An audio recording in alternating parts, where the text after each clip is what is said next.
കളികൾ ഇപ്പോൾ മാറിയിരിക്കുകയാണ്. ഇനി കോടതിയിൽ വെച്ച് നേരിടാം എന്ന് ഉറപ്പിച്ചുകൊണ്ട് മുന്നിലേക്ക് പോയതിനെ തുടർന്ന് പുതിയ വഴിത്തിരിവുകൾ വന്നു സംഭവിക്കുന്നു.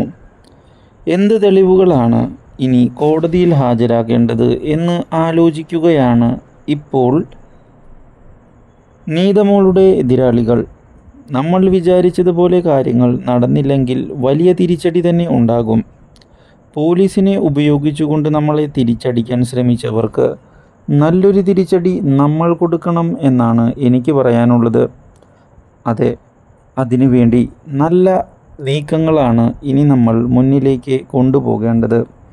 ആ കാര്യത്തിൽ ഒരു സംശയവും വേണ്ട. ഇതോടെ ഇനി തെളിവുകൾ ശേഖരിക്കുന്നതിന് വേണ്ടി അവർ തയ്യാറാകുന്നു. ഇതിനിടയിൽ പുതിയ തെളിവുകൾ കയ്യിൽ ലഭിച്ചതിനെ തുടർന്ന് നീതമോളും ഹേമയും മുന്നിലേക്ക് പോകുന്നു.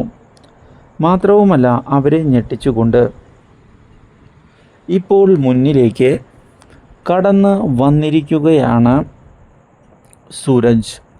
ഒരിക്കലും സൂരജ് ഇങ്ങനെയൊരു കാര്യം ചെയ്യും എന്ന് പ്രതീക്ഷിച്ചതായിരുന്നില്ല അവർ.